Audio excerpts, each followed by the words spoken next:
Du coup, Arnaud, salut. Tu es maître de Salut. conférence à l'Université de Poitiers et tu as un domaine de prédilection, si j'ai bien compris, c'est le sport.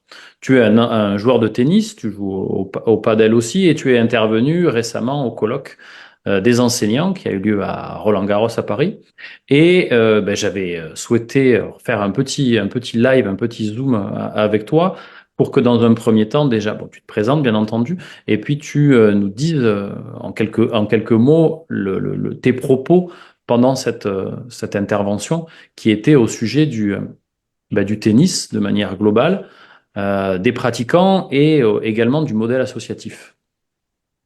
Ouais, alors juste pour rectifier, donc je OK? suis maître de conférence associé à Ah, mi-temps. Je veux OK. pas galvauder mon titre. Associé, ça veut dire que je n'ai pas été recruté pour mes travaux de recherche, Mhm. mais pour mon expérience professionnelle et qui a été notamment d'accompagner pendant 10 ans au sein de comités départementaux au niveau régional et au niveau national des acteurs du mouvement sportif, donc dans les GDOS, CROSS et au CNOSF.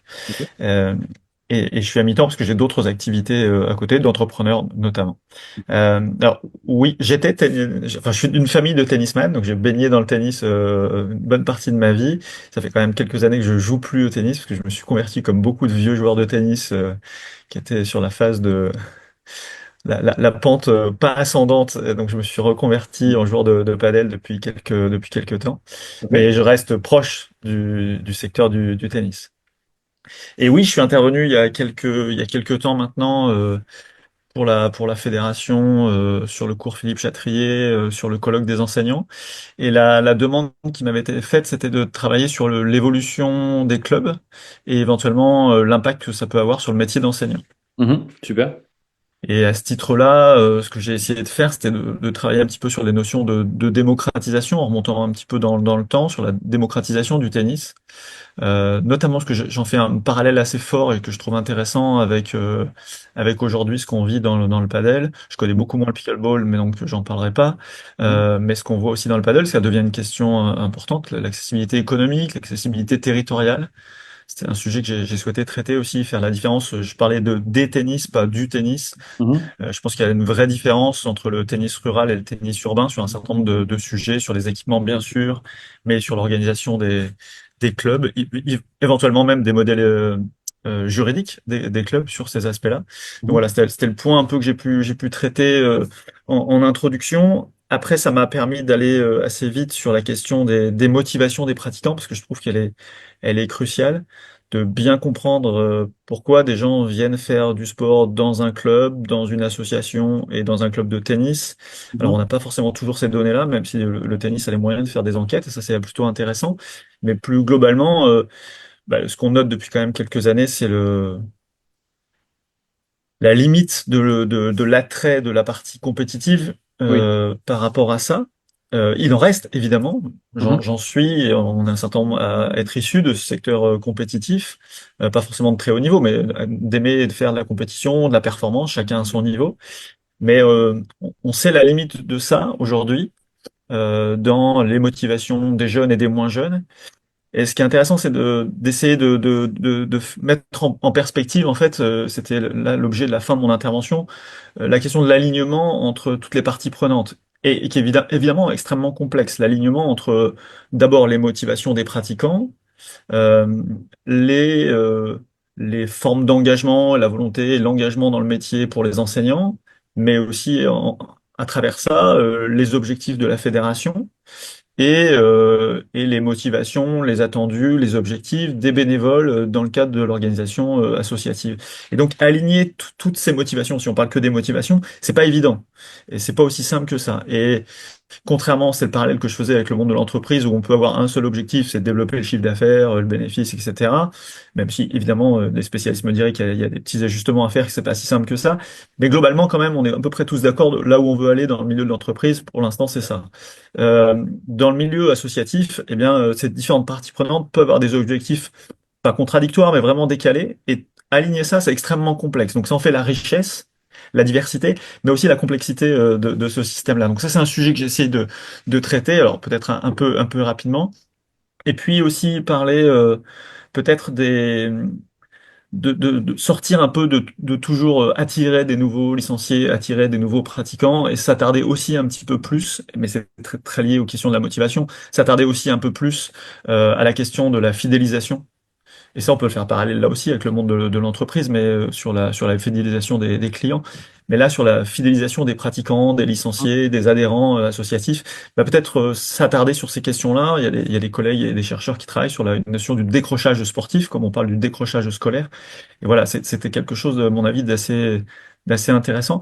Puis un petit chiffre que j'ai pas pu défendre dans la présentation, parce que j'étais pris un peu par le temps, mais c'est de me dire, on pourrait voir un parallèle aussi intéressant. Dans une des études, on montre qu'il y a 9% des gens dont la motivation pour faire du sport, globalement, pas dans les associations et pas forcément dans le tennis, mais globalement, dans la motivation des gens à faire du sport, il y en a que 9% qui veulent être sur la performance et la compétition. Là où tous les enseignants, de base, de par l'organisation, viennent tous de la compétition et de la performance. Oui. Ça ne veut pas dire qu'ils ont ça comme seul objectif, évidemment, mais ils viennent tous de ça. Donc cette culture-là, on l'a tous. Et j'en fais partie. Je suis pas enseignant, mais je fais partie de cette culture de la performance et de la compétition. Et donc ce décalage de base, il est intéressant à étudier pour essayer de voir si on peut le réduire. Après, dans les aspirations, on peut pas reproduire que ce qu'on a connu après en tant qu'enseignant. Et donc ça, c'est des logiques qui sont difficiles. Et enfin, et pour terminer, j'ai conclu sur pour moi, ce qui est essentiel, et c'est souvent une des questions qui revient souvent dans les échanges qu'on peut avoir, c'est autour de la question du modèle associatif. Est-ce que la loi 1901, c'est pas une vieille loi complètement dépassée? Certains défendent cette vision-là, et ils ont des arguments. Moi, j'en ai d'autres pour dire que je pense que c'est finalement terriblement un modèle d'avenir. Mhm. Parce que j'essaie de le résumer en 5 points, parce que c'est un modèle local, c'est un modèle collectif, c'est essentiel. C'est un modèle, et c'est peut-être le mot le plus important pour moi, c'est un modèle convivial, et Mhm. ça doit l'être en tout cas. Oui. Ça fait partie de l'économie sociale et solidaire, et je crois que là aussi c'est un modèle terriblement d'avenir au regard de ce qui va se passer et de ce qui se passe déjà. Donc, utilisant l'économie comme un moyen et non pas comme un objectif, et qui donc du coup, et c'est très lié, c'est mon dernier point, du coup qui a pas vocation à toujours dépasser les limites en essayant de rester dans la réponse aux besoins qui sont exprimés sur le territoire. Donc local, collectif, convivial, utilisant l'économie comme moyen et non pas comme objectif et sans dépasser les limites. Voilà ce qui me fait dire que la loi 1901 elle est un outil encore fortement d'actualité et d'avenir pour le tennis comme pour d'autres pratiques sportives et plus globalement, à mon avis, pour la société, l'économie sociale et solidaire, l'ESS, me semble être une voie plutôt du futur. Oui, puis je crois que c'était une question d'un enseignant, effectivement, en tribune, dans les loges, là, à Roland-Garros, et tu lui avais finalement répondu, il n'y a rien d'interdit par la loi 1901 de correctement payer un professionnel employé par une structure associative. Il y a des entreprises, effectivement, qui également payent mal ou payent bien, mais c'est pas une histoire de statut juridique. C'était ça aussi ton Bah propos. oui, on peut rester juste dans le tennis. La Fédération française de tennis qui gère Roland-Garros c'est une association. Quand j'explique ça à mes étudiants, ils ont toujours des étoiles dans les yeux quand ils parlent de Roland-Garros, du Tour de France, d'autres grands événements. Mais quand je prends l'exemple de Roland-Garros, en leur disant c'est quand même une association qui organise Roland-Garros et à la Fédération française de tennis et à Roland-Garros et dans des grandes organisations sportives, comme dans d'autres grandes organisations associatives. On a tout à fait les moyens d'être très bien payé et dans des organisations autres et dans des entreprises, on peut être très mal payé. Donc c'est pas le statut juridique qui fait la rémunération des personnes. Après, c'est plus le, le rapport qu'on peut avoir à l'argent, le rapport qu'on peut avoir eh bien à l'économie, à la finalité. Donc c'est ça qui fait, notamment, hein, c'est le parallèle moi je trouve passionnant en ce moment, c'est avec le développement du padel, notamment avec des structures privées commerciales. Mhm. Ben là on voit la différence qui peuvent se faire, et donc il peut y avoir ce fantasme aussi, qui parfois est une réalité. Mhm. Mais la complexité d'avoir des ressources humaines dans une association qui sont très diverses, et c'est extrêmement intéressant, bah, ça a des avantages et ça peut avoir des inconvénients. Donc étudier la diversité des ressources humaines dans le secteur associatif, c'est extrêmement intéressant, Mhm. avec des avantages et avec des inconvénients. Tu as des pistes pour ça, des idées. C'est vrai que nous, au syndicat, on se dit, bon, après tout, le profil un peu type du président bénévole, à la fédération, on met beaucoup en valeur le binôme président, enfin, en tout cas dirigeant enseignant. C'est vrai que le profil type du dirigeant bénévole, c'est que quelque part, par rapport au privé, c'est pas son argent. Et puis, il est peut-être là de passage, il n'a pas fondé cette association. Parfois, il y est peut-être même un peu contraint, on vient le chercher. Et d'un autre côté, on sait qu'il y a aussi des présidents qui s'accrochent et des familles qui sont là depuis des lustres dans les associations. Et nous, on a bon, une vision, je t'en fais part, c'est de dire, bon, est-ce que ça serait pas aux professionnels, enseignants par exemple, de se former à un poste de directeur général, d'avoir des compétences transverses, pas seulement celles du terrain, et finalement d'être celui qui va au quotidien diriger l'association sous effectivement la tutelle de son employeur, hein, du président ou du bureau, et qui va s'y investir parce que quelque part, c'est lui, c'est son métier, c'est son gagne-pain, et donc il aurait un poste comme ça de directeur général avec des compétences, alors je vais le dire un peu crûment, mais pour aller chercher finalement de l'argent quand l'argent manque, parce que souvent quand on peut pas payer quelqu'un, c'est qu'il n'y a pas d'argent dans la structure, et des fois philosophiquement, effectivement, comme tu le dis, si j'ai bien compris ton propos, bon, le bureau est pas là pour faire rentrer de l'argent parce qu'ils sont dans un modèle qu'ils considèrent associatif quelque part un peu à tort, puisque ça serait non lucratif. Mais là, on parle d'eux, on parle pas tellement de la structure. Alors, il y aurait beaucoup de choses à dire sur ce sujet-là. Déjà, je pense qu'il faut sortir assez vite du schéma simple, mais à mon avis très simpliste, de dire la politique, c'est le domaine des élus et la Mhm, technique, c'est le domaine des professionnels. mhm, Ça, c'est facile en théorie, dans la pratique, ça n'existe pas. L'expression qui dit le diable se niche dans les détails montre bien que dans la partie technique et dans les détails, il y a du politique. Et, euh, dans le politique, il y a de la technique. Cette limite très perméable, elle n'existe pas. Et donc, ce qui fait que ça marche bien souvent, c'est l'humain. C'est est-ce que le binôme, justement, entre binôme, alors au sens plus large, mais entre les dirigeants et les dirigeants actifs, ils sont pas souvent 50, hein, il y en a 3, 4 dans une association, dans un club de tennis, très actifs, qui sont en première ligne, c'est déjà pas mal. Et les un ou deux ou trois salariés dans le club, mhm. ça, c'est crucial. Donc cette entente-là, elle est capitale. Euh, après, comment dire ça? Euh, Moi, je forme des étudiants en management du sport. Donc, une des logiques, c'est aussi de se dire, c'était la logique des groupements d'employeurs. On peut aussi se dire, on prend des compétences de management, de développement, etc. Et on va les mettre, parce que les associations n'ont pas les moyens d'avoir des Mhm. gens compétents en marketing, en communication, enfin dans tous les domaines, euh, eh bien on va les mettre sur plusieurs structures, quand c'est des clubs plutôt plus petits. C'est la logique de la mutualisation de l'emploi sur des groupements d'employeurs, Mhm. qui est une réponse plutôt intéressante. Il y a quelques clubs qui ont les moyens aussi d'avoir des gens qui ont une formation à bac+4, à bac+5 en management du sport. Tout à fait. Évidemment, une autre des solutions, c'est aussi de prendre des gens qui viennent du terrain, qui sont des enseignants en tennis, et qui font de la formation continue, et qui vont développer des compétences sur le terrain, mais aussi peut-être en continuant leur formation à l'université ou ailleurs, pour développer des compétences de gestion, de management, et donc ils vont développer ça.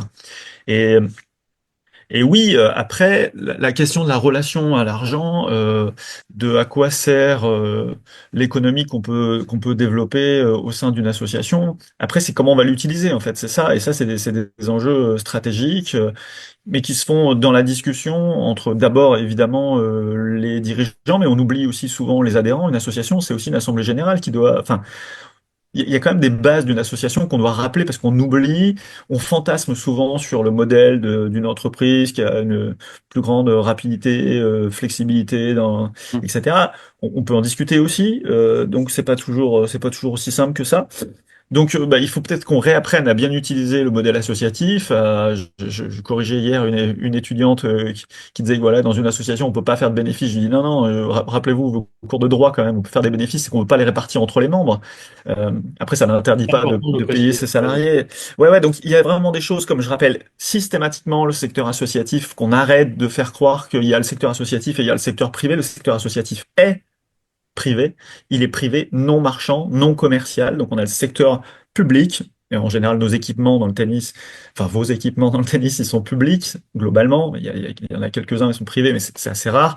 Oui. Ensuite, on a des acteurs associatifs, donc secteur privé non marchand, qui utilisent les infrastructures, parfois qui les gèrent d'ailleurs pour le compte de la collectivité. Et puis après, on a des structures commerciales qui créent leurs propres équipements et qui le gèrent. Donc ça, c'est des structures privées commerciales, ce sont des entreprises, et ce qu'on a aujourd'hui dans le padel majoritairement. Et donc, voilà, ces expériences-là nous permettent de naviguer un petit peu, de voir les avantages et les inconvénients. Et il y a des avantages et des inconvénients dans les différentes structurations juridiques qui nous sont proposées. Euh, mais parfois, ça vaut le coup de prendre quelques minutes, de se reposer la question de ce que c'est qu'une association, comment ça peut fonctionner, quels avantages on en a. Je rappelle juste que globalement, la du champ du tennis, il y a 90% des associations qui sont gérées intégralement par des bénévoles, sans aucun professionnel. 90%, c'est quand même beaucoup.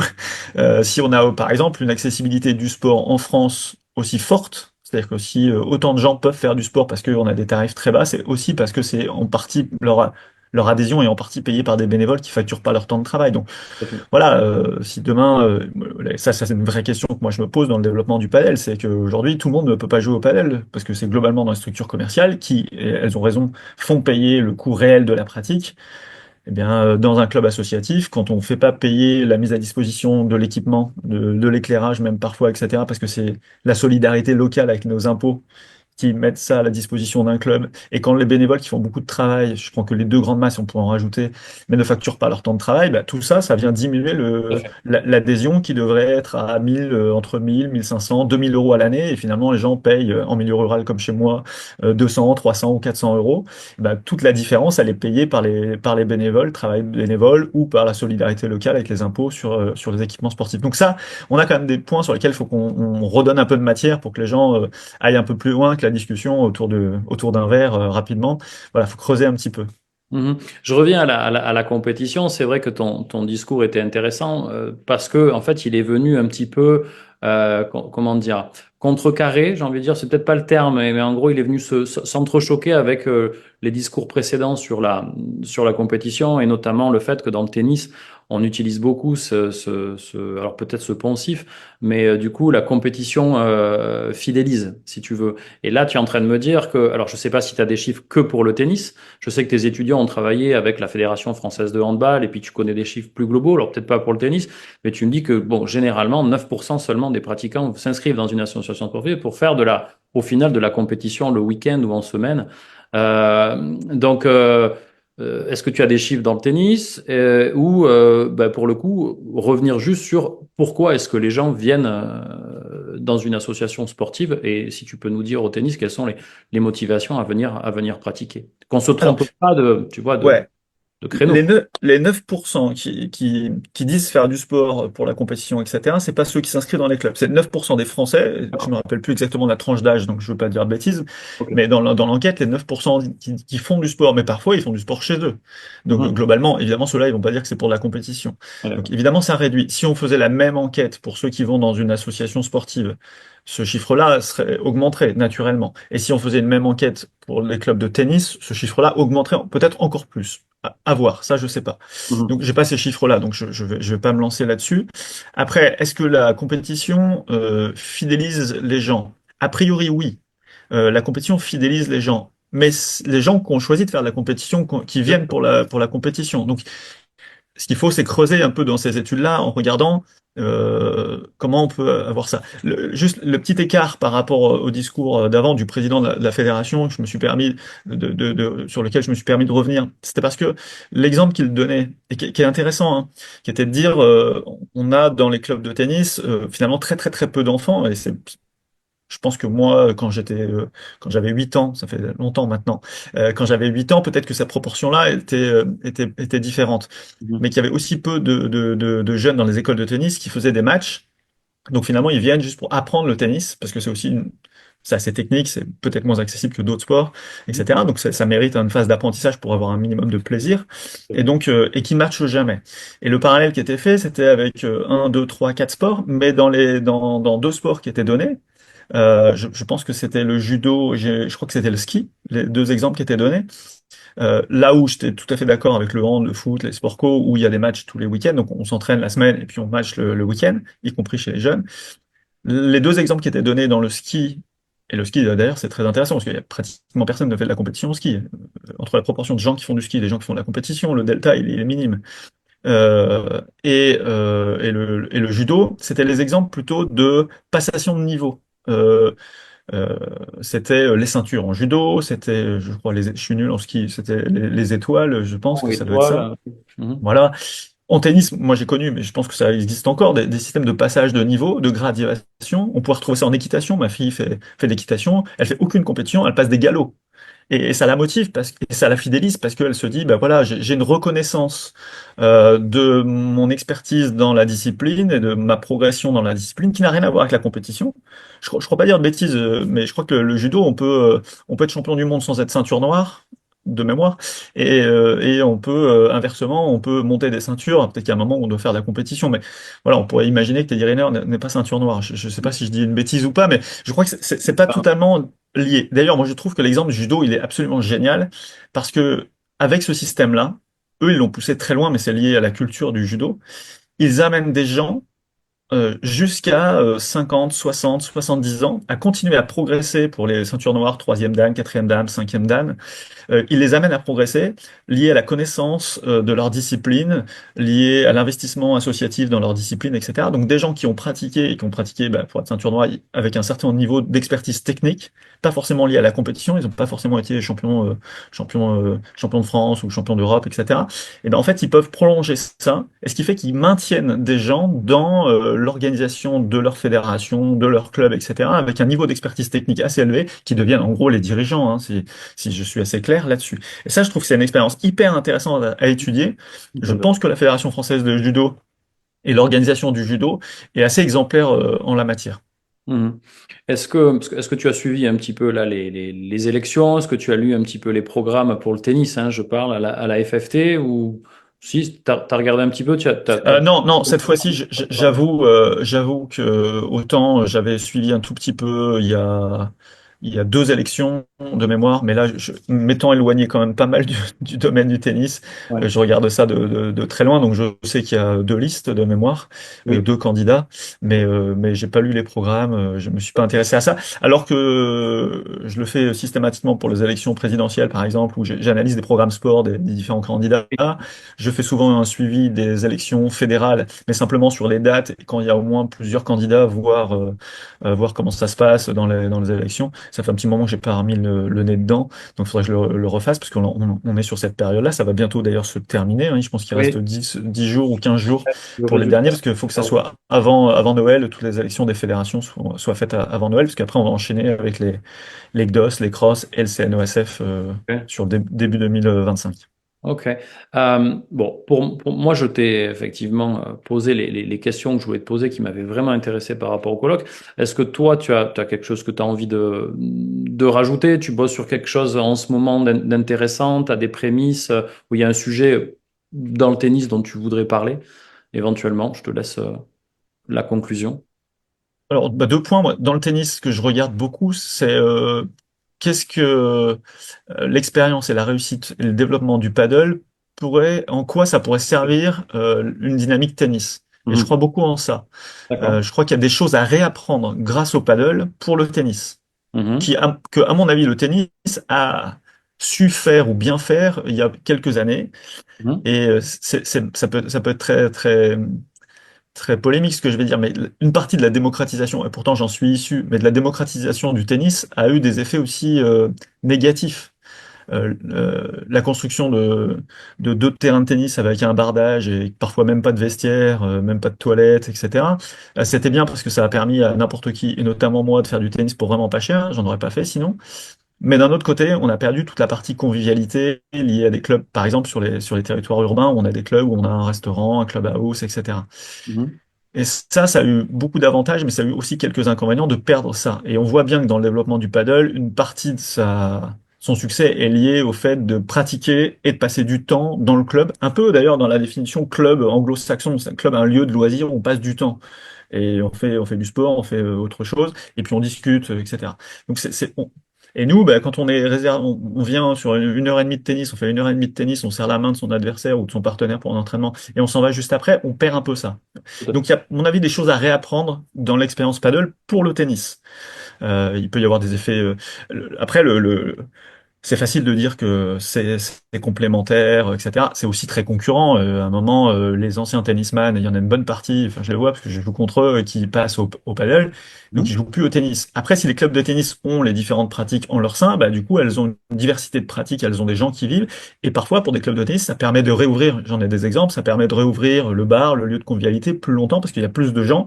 Donc du coup, bah, ça justifie le fait de payer quelqu'un qui est au bar parce qu'il y Mhm. aura plus de trafic, parce qu'il y aura et des tennisman et des joueurs de padel, et donc du coup, ben, on peut justifier le salaire de quelqu'un qui pourra s'occuper du bar ou du restaurant. Donc voilà, il y a des avantages, ça peut recréer une dynamique de vie dans un certain nombre de clubs. Il y a aussi des éléments de concurrence, il faut pas faire semblant de parler de ça. On va aller voir. Et, et après, l'autre sujet sur lequel je travaille, qui n'est pas directement lié au tennis, mais plus global, c'est moi, c'est sur le bénévolat. Je travaille beaucoup sur ces sujets-là. Euh, avec, on est le 5 décembre, je sais pas si, si l'enregistrement passera après, mais là, aujourd'hui, on est le 5 décembre, c'est la journée mondiale du bénévolat. Donc, régulièrement, chaque année, j'interviens. Là, j'interviendrai pour un GDOS ce soir. Euh, c'est quand même un sujet assez important parce que ça fait partie vraiment de notre organisation du sport en France. Et en France, vraiment, c'est une vraie spécificité. Il y a du bénévolat ailleurs, mais c'est quand Mhm. même quelque chose de très Mhm. important en France.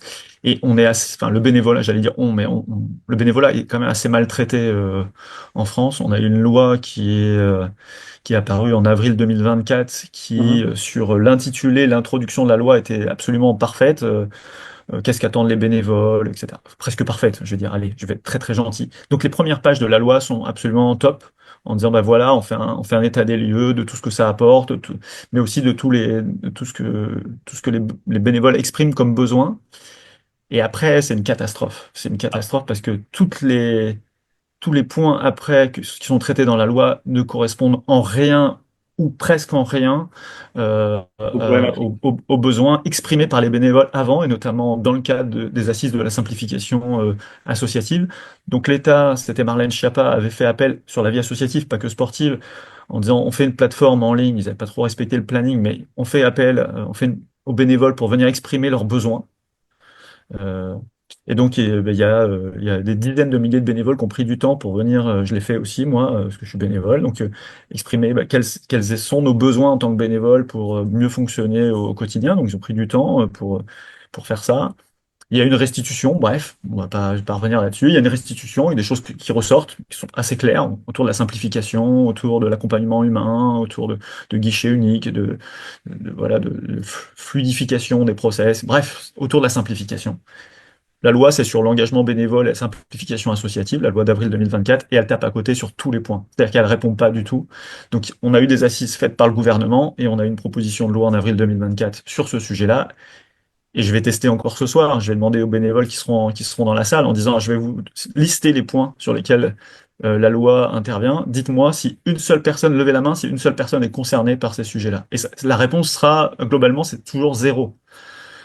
Congé d'engagement citoyen, personne l'utilise. Et donc là, on passe d'une Mhm. association qui a 3 ans d'existence à 1 an d'existence. Donc non seulement c'était pas utilisé, mais en fait, on fait un changement de curseur sur l'existence d'une association. Maintenant, c'est ouvert à partir des gens, des associations qui ont 1 an d'existence. Donc, autant dire que ça concerne absolument personne. Et c'est ça qui est terrible.